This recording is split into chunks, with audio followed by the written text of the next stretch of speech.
Dokter nggak ngikutin ya, tapi kayaknya bakalan ada sidang lagi kan? Nanti bulan Juni ya? Lagi, 2 minggu lagi. Tanggal 11. Oh 11. Karena 2 minggu lagi. Oke, ya kita ikutin aja guys. Dokter nggak tahu, mungkin Bang Fahmi sebagai lawyernya lebih tahu. Ya, tapi yang jelas kayaknya tergugat atau DRG juga bisa datang aja sih. Sama-sama datang kan seru ya. Kita lihat seru tuh. Datang aja sih nggak ada masalah. Tapi dukungan Bang Niki sendiri seperti apa sih? Karena kan mungkin sambil nunggu P21 ini sidang awal prestasinya berjalan, apakah nanti next dokter akan hadir atau seperti apa dong? Jadi gini ya guys ya, tadi tuh ada kesalahpahaman. Dokter tuh pikir di sini tuh jam 10, 11. Ternyata jam 2. Ya kan? Tadi kan dokter bilang kan dikiranya kan jam 11 kan tadi kesini. Oh iya. Nah, jadi ada tadi tuh miskomunikasi antara kami. iya. Jadi kalau ngerti kayak begitu, dokter sebenarnya sih pengen main ke pengadilan juga sebenarnya kalau tahu begitu. Ternyata miss gitu. Jadi next mungkin tanggal 2 mungkin dokter akan datang. Tanggal 11 Juni. Ingetin apa Pak Adi? Lupa teh. Haji kemudian berarti. Adi, Pak. Tapi Dok, ini Nikmir melakukan langkah upaya ini sudah tepat ya? Waduh, kalau masalah hukum dokter nggak ngerti ya, nggak tahu. Ya, mungkin Bang Adi, apa yang dilakukan oleh Nikmir menggugat secara perdata gitu kan? Iya. Ya Sudah tentu tepat. setiap upaya hukum jika ada jalannya tentu sebaiknya dimaksimalkan. Paling saya pengen nambahin komentar gini aja. Ini untuk rekan saya sih sebenarnya, ketika kita sesama lawyer mengambil suatu langkah-langkah hukum, tolonglah jangan dicela gitu. Ini menghalang-halangi lah, ini apalah. Toh itu ada prosedur hukumnya kok. Kita ngambil. Ini kayaknya arahnya ke Pak Anus ya kayaknya ya. Karena dikatakan sebagai obstructive of justice ya. Maksud saya persilahkan aja rekannya menempuh langkah hukum itu, hadapi dengan elegan gitu. Maksudnya hadapi dengan bukti-bukti dan fakta-fakta yang ada, seperti itu aja. Jangan baru ngambil langkah hukum udah dicela sana sini, dijatuhin di apalah, janganlah seperti itu. Kita hormati sesama rekan. Ya, Kita hargai strateginya, kita hargai upaya hukumnya, kita hadapi dengan baik. ya betul. Jadi ya seperti yang dokter kemarin itu kan dokter melakukan permintaan gelar perkara khusus ya ke Mabes ya. Soal kemarin juga langsung. kami pada saat gelar perkara khusus di Bareskrim Mabes Polri terkait laporan Dr. Andreas Situmkir, itu di dalam ruang gelar perkara khusus rekan saya atau kuasa hukum penasihat hukum Dr. Andreas mencela-cela persoalan kapasitas kewenangan Biro Wasidi. Stop dulu. Kayaknya kalian perlu nge-record, ini penting banget ini. Kalian perlu nge-record banget ya, di stop dulu ya. Ini langsung dari dan di situ banyak saksi pada saat gelar perkara di Mabes. Gelar perkara khusus itu banyak banget saksi. Seperti sebelumnya, sebelum ada gelar perkara khusus, kalian tahu statement dari Pak Anus bilang bahwa ngapain sih kok aneh-aneh sih. Nah, kalian tahu ya digital beliau ya.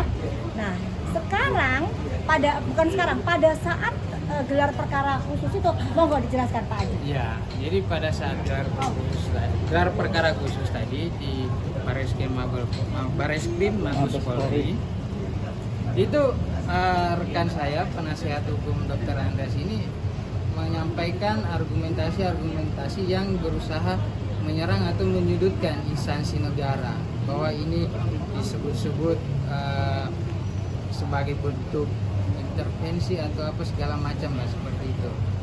Nah, toh ujung-ujungnya di perkara yang lain dia yang mengajukan sebagai pemohon gelar perkara khusus di Bareskrim Mabes Polri. Makanya saya pikir kita sebaiknya jangan mencela terlebih dahulu, tapi hadapi aja sesuai dengan fakta-faktanya begitu. Jadi lebih adil lah dalam menilai sesuatu. Tapi kan kalau nggak salah Pak Adi pada saat gelar perkara khusus itu kan beliau bilang bahwa yang bisa melaporkan ke Dumas itu adalah aparat penegak hukum yang lain lah, bla bla blanya begitu kan? Iya. Sehingga gimana itu, coba Pak Adi jelasin deh. Ya, pada dasarnya setiap masyarakat yang memiliki kepentingan hukum yang menilai bahwa dalam suatu penyidikan perkara di kepolisian terjadi dugaan-dugaan ketidakprofesionalan yang dilakukan oleh penyidik, masyarakat punya hak untuk menyampaikan pengaduan kepada wasidik namanya atau biro wasidik, biro pengawasan penyidikan. Nah itu punya hak menyampaikan itu. Jadi pada dasarnya setiap orang yang punya kepentingan ya punya hak untuk menyampaikan laporan humas kepada wasidik. Nah ini yang jangan dicela-cela karena negara sudah cukup baik, sudah cukup bijak menyediakan sebuah instrumen pengawasan dalam kinerja kepolisian. Nah ini sudah disediakan dengan baik oleh negara. Jika ada yang merasa ganjil, silakan dimanfaatkan. Jangan dicela kalau orang lain yang memanfaatkan atau menggunakan hal seperti itu. Ini tadi pesan dari. Gitu aja ya. Jadi supaya bisa nyampe lah ke Pak Anus. Mungkin yang ini yang kan beliau kan juga mungkin Pak Adi bisa juga sering preskon seperti Pak Anus juga sering preskon, sering apa, nggak perlu, kalau loyalitas nggak perlu begitu ya, kita nggak gila engagement, nggak gila validasi, udahlah. Kalau Doti mah malah tadi berusaha ada nggak wartawan, kalau bisa jangan ada wartawan lah gitu, tapi kan kasihan juga teman-teman udah nungguin ya. Makasih banget, makasih. Terima kasih. Terus penyidik gimana kok bisa menetapkan jadi narkotik? Nggak apa-apa. Yang jelas Godeskin by Athena itu adalah milik siapa? Doti pemberi dari Godeskin by Athena. Dan semua buktinya sudah ada. Jadi sudahlah, biarkan dia berbicara seperti itu. Seperti pada saat White Tomato dikatakan tidak ada masalah, Badan POM sudah mendatangi pabrik.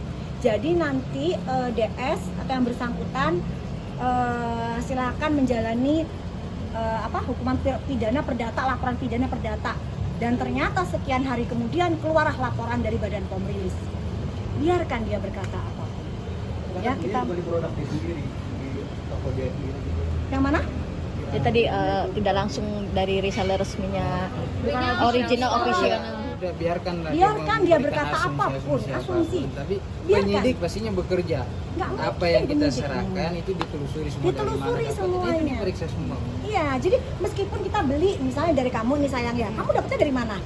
Oke, kamu dapetnya dari si B, kamu dapetnya dari mana? Kan seperti itu, hingga akhirnya ujungnya si penyidik itu sudahlah, biarkan dia berkata apapun, kita hormati. Gimana Ya. Dok, artinya reaksinya disebut laporan mengada-ngada. Nggak ngaruh, nggak penting, nggak ngaruh, biarin aja. Ini dalam kondisi yang dokter bilang orang yang panik, ranting pun akan diambil. Ya, jadi segala ucapan bisa keluar, biarkan saja, dan itu tidak mempengaruhi apapun. Ya, jadi penyidik tidak bisa disetir, sama seperti yang dibilang bolak-balik Pak Anus bilang kalau kenapa sih kok DS atau tidak dijadikan tersangka, ya, penyidik tidak bisa disetir. Kalau mereka tidak bisa menemukan bukti apapun, bagaimana bisa dijadikan tersangka? Betul nggak? Nggak mungkin, kalau nggak ada ya nggak bisa. Seperti itu. Tapi kalian terus menggiring opini supaya masyarakat percaya. Tapi Dokter yakin masyarakat cerdas. Sampai saat ini pun Dokter masih berdiri di sini dengan tersenyum, dengan ceria, masih jualan live juga. Gak ada masalah, tidur juga dengan pulasnya. Nah, artinya apa? Dokter enjoy my life. Jadi Dokter itu menikmati benar-benar kehidupannya Dokter dari detik demi detik. Berarti no RJ ya Dok? No. Nggak mau. Damai itu kan Sudah keterlaluan sih sebenarnya, sudah keterlaluan. Jadi Dokter melihat semakin kesini kok semakin mengada-ngada, semakin serangannya semakin luar biasa, dan itu dilakukan oleh grup itu lagi. Jadi Dokter merasa udahlah, tetap kita lanjutin ya tadi ya. Lanjut ya. Sampai meja hijau ya Dok? Oh, kita lihat nanti, udah seneng banget. Kalau bisa naik yang ini juga ya, Dokter nggak tahu ya. Tapi kalau misalnya ini Dokter dengan senang hati mengikuti, bahkan pada saat di persidangan Dokter menginginkan persidangan secara terbuka, bisa dilihat oleh masyarakat. Gitu ya.